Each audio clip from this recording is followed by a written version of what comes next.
আচ্ছা কি করেন আপনি? সে তো অনেক কথা, অত সময় কি তোমার আছে? না না না না, বলতে হবে না। সবগুলো এক একটা নরপিশাচের দল। মেয়ে দেখলেই জিভ দিয়ে টপ টপ করে লালা ঝরতে থাকে। শেষ করে দে।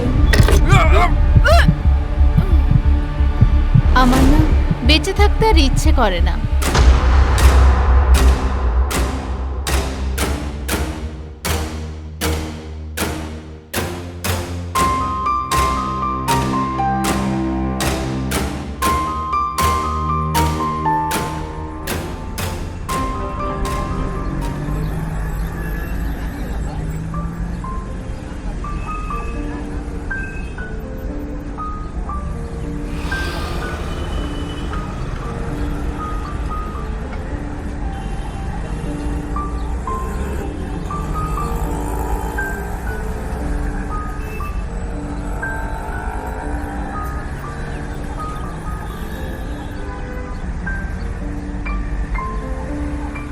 Excuse me.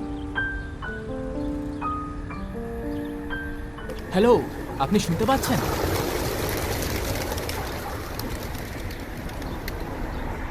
ও না না, আমি এখান দিয়ে যাচ্ছিলাম আর আপনাকে একা দেখে। কিছু কি হয়েছে আপনার?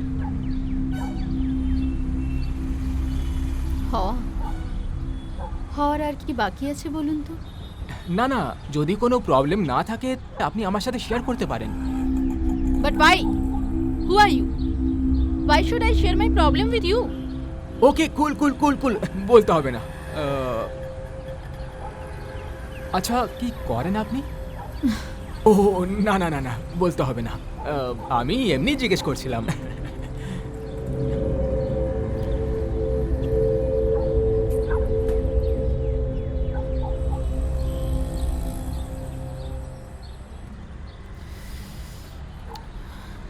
জানেন তো দাদা, আরে, আমার না দাদা কেন বলছেন? দেখুন, আমি আপনার থেকে অনেক ছোট, ঠিক আছে? আপনি আমাকে ভাই অথবা আমার নাম ধরেও ডাকতে পারেন। আমার নাম কিরণ। বাই দ্য ওয়ে, আপনি? নিশা। নিশা? হ্যাঁ, রাতের অন্ধকার। নামের মতো জীবনটাও আমার অন্ধকার। আরে চাপ নেই, অন্ধকার থেকে টেনে বের করে আনতে হাজির কিরণ। আর দেখো না, সেই জন্যই এসে হাজির হয়ে গেলাম। তবে একটা প্রশ্ন আমার মনের মধ্যে অনেকক্ষণ ধরে উঁকি দিচ্ছে। কি? তোমার নামটা, তোমার নামটা যেন কোথাও কারো কাছে শুনেছি, মনে করতে পারছি না। হতে পারে সিনেমার পর্দায়, বইয়ের পাতায়, বা অন্য কারোর নাম। আমি যে এই নামটার অধিকারী একা তা কিন্তু বলিনি। বলনি, বাট ছাড়ো এসব কথা। আচ্ছা, এখানে দাঁড়িয়ে একা কি করছিলে? মরতে এসেছিলাম। তা মরলে না কেন? এই যে কিরণের আলোর ছটায় আমার সব অন্ধকার কেটে গেল। আচ্ছা, এবার সিরিয়াস, কি হয়েছিল জানতে পারি? সে তো অনেক কথা, অত সময় কি তোমার আছে? কারো সুখের ভাগ আমাকে কেউ দেয় না, তবে সবার দুঃখের সাথী আমি। সবার দুঃখ শুনতে শুনতে এগুলো আমার অভ্যাস হয়ে গেছে। তাই শুরু করো, শুরু করো, বলো। তাহলে চলো সামনে কোথাও চা খেতে খেতে বা হেঁটে যেতে যেতে কথা বলি। চলো।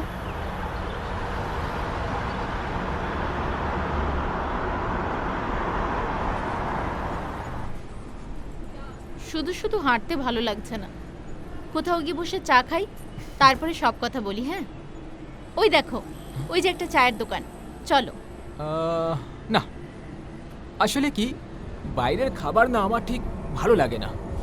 হ্যাঁ, যদি কখনো পসিবল হয় তাহলে তোমার হাতের বানানো চা অবশ্যই ট্রাই করতে পারি।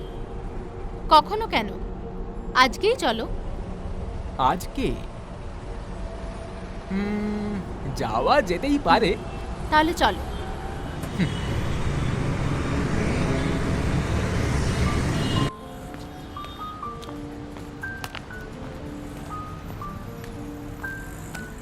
আসলে হয়েছিলটা কি? কিচ্ছু না। বেঁচে থাকতে আর ইচ্ছে করে না। জীবনে যা দেখার সব কিছু দেখ।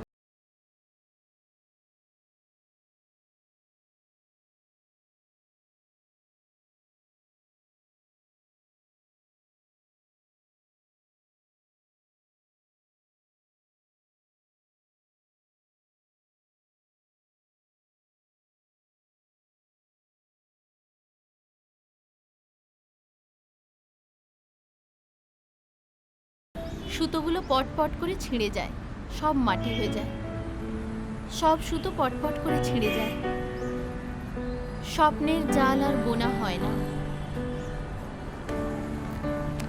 সবগুলো এক একটা নরপিশাচের দল। মেয়ে দেখলেই সব কটা জানোয়ারের হায়নার মতো জিভ দিয়ে টপ টপ করে লালা ঝরতে থাকে।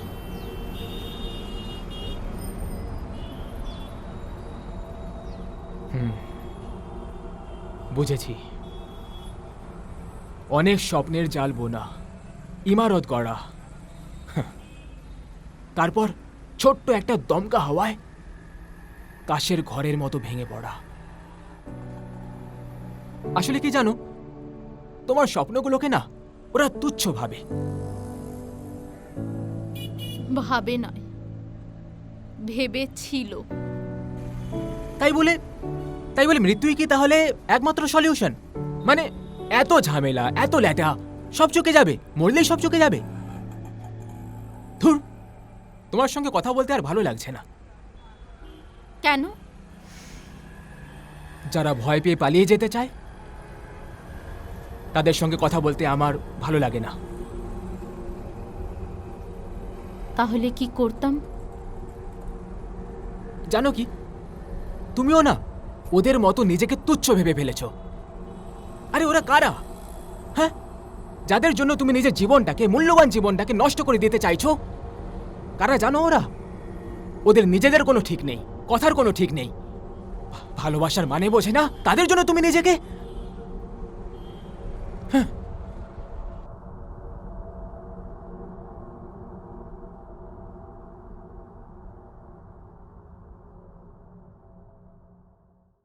তোমার জীবনটা তোমার হলেও তোমার নয়।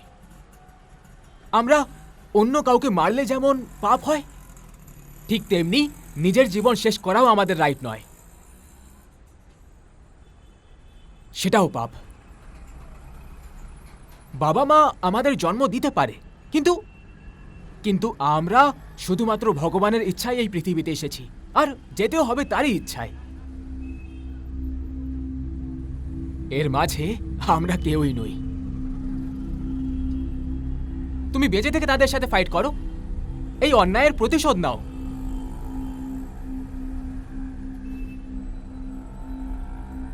তাহলে শুরু করি? হ্যাঁ, একদম, আমি তোমার সাথে আছি। না, তোমাকে আমার কাজে লাগবে না। কেন? চলো বলছি।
বসো।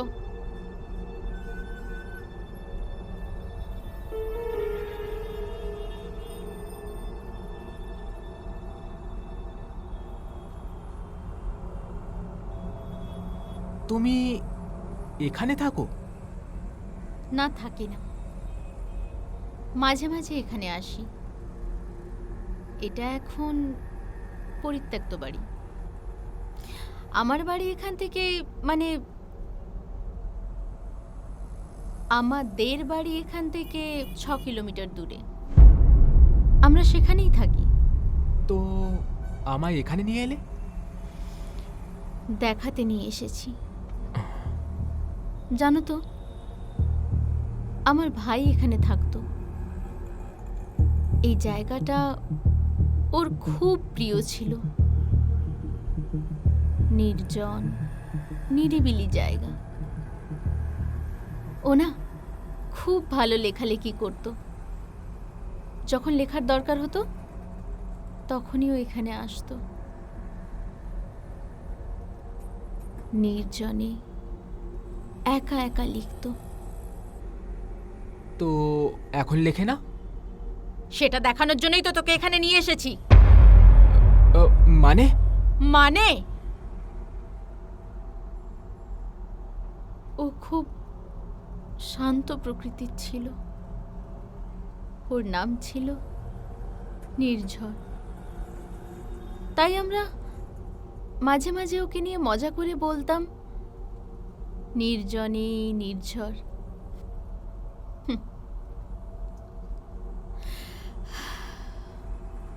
নির্ঝর নামটাই ভুল ছিল। অকালেই ঝরে গেল। মানে? মানে তোর হারামজাদা দাদা কিষান। ওর জন্যই আমার ভাইটা আজ। সময় এসেছে আমার বুকের জ্বালা নেভানোর। কিন্তু এই বস, এখানেই চুপচাপ বস, একদম নড়বি না। কিন্তু আমি কি করলাম? আমার ভাইও তো কিছু করেনি। বুঝলাম, কিন্তু আমার দোষটা কোথায়? আমি ভালোবেসে দোষ করেছিলাম? আমার ভাই দোষ করেছিল? তোর দাদা একদিন আমায় জোর করে পেতে চেয়েছিল। মাথা গরম হওয়ায় আমি ঠাস করে ওর গালে একটা চড় মেরেছিলাম। তার প্রতিশোধ নেবার জন্য ও আমার ভাইয়ের সঙ্গে বন্ধুত্ব করে। ওর লেখা বিভিন্ন পত্রিকায় পাবলিশ করবে বলে নিয়ে গিয়ে ওকে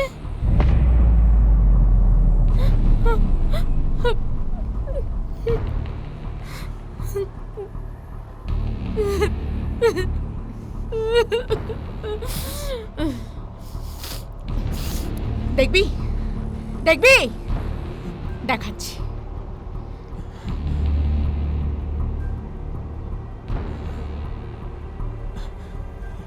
দেখ দেখ, এই মহিলার কি দোষ ছিল?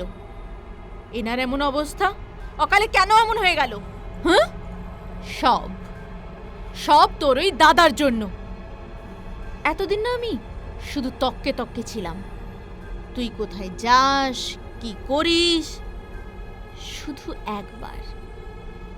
একবার না তোর সাথে আমি কথা বলতে চেয়েছিলাম। তারপরে তোর ব্রেন ওয়াশ করে, সিম্প্যাথি গেইন করে তোকে যেভাবেই হোক এখানে আনতে চেয়েছিলাম।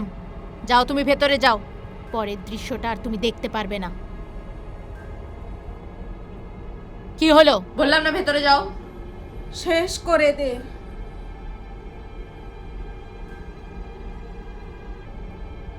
তৈরি হনে, বিচারকের অর্ডার পেয়ে গেছি। মৃত্যুদণ্ড।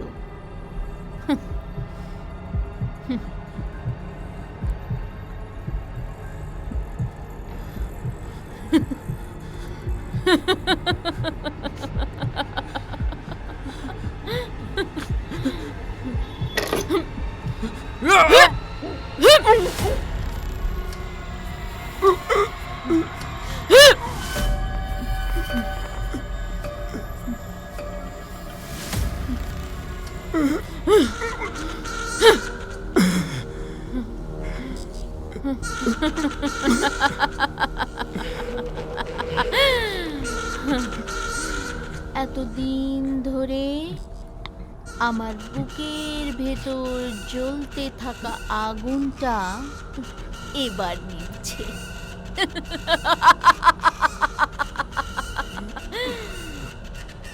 এবার ঝড় থেমে যাবে আর আমিও শান্ত হব।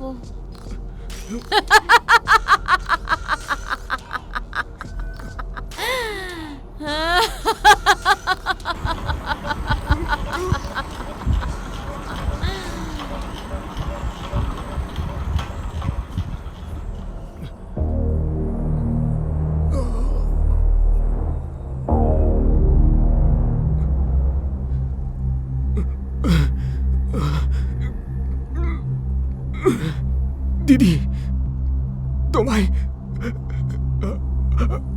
আমি একটা কথা জিজ্ঞেস করতে চাই।